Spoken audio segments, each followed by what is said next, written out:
நீ எங்கேயோ உன் வேலையை பார்த்துட்டு இருக்க, அவன் எங்கேயோ அவன் வேலையை பார்த்துட்டு இருக்கான். இப்படி உனக்காக எதுவுமே செய்ய முடியாது ஒருத்தனுக்காக உன் வாழ்க்கையே அர்ப்பணிச்சு நாசமாக்கி வீண் செலவு பண்ணி குடும்பத்தை கவனிக்காம அடுத்த குடும்பத்தை அசிங்கமா திட்டிட்டு ஏன்னா பைத்தியக்காரங்களா? இன்னும் எத்தனை வருஷத்துக்கு இப்படி இருப்பீங்க?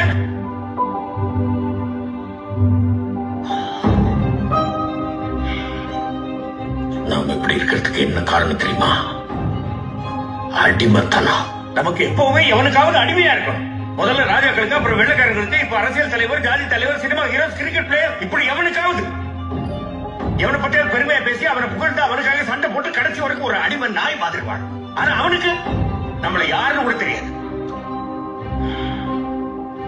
ஏன்டா தெரியாம தான் கேட்கிறேன். நாம காசு கொடுத்து படம் பார்க்கறதுனால தானே அவன் அந்த நிலைமையில இருக்கான். அப்ப யார் முதலாளி? நாம தானே.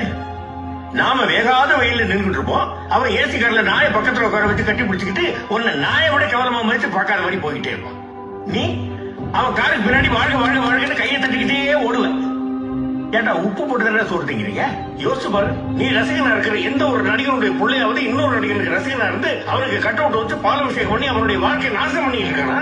அவன் நடிச்சு சம்பாதிச்ச கார் பங்களான்னு போயிட்டு தான் இருக்கான். ஆனா நீ ஒரு நாள் மழை பெய்தா கூட வீட்டுக்குள்ள தண்ணி வந்து இருக்கிறதுக்கு இடம் இல்லாம நடுத்தரில் வந்து நிற்பேன். ஏன் அன்னைக்கு நீ ரசிகனா இருக்கிற எவனாவது உன்னை வீட்டுக்குள்ள சேர்த்துக்க வேண்டியதானே? வெறும் படத்துலயும் மேடையிலையும் மட்டும் உன் காலுக்கு செருப்பா இருப்பேன்னு பேசிட்டு நீ உதவின்னு அவன் வீட்டு வாசலுக்கு போய் நின்னா உன செருப்பாளி அடிச்சு தொடுத்து. அப்பா தாதா நம்மள வீட்டுல சேர்த்து பாருப்பா.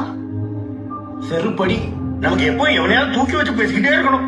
தோனி வேற லெவல், ஏதோ இசைன் கடவுள். அவர் பேண்ட் அவரே போட்டுக்கிறாரு, அவர் சொத்து அவரே தின்னுக்கிறாரு, அவர் குண்டியை அவரே கழுவுகிறாரு. Water simplicity. பார், எவனுமே எவனை விடையும் பெரிய ஆள் கிடையாது.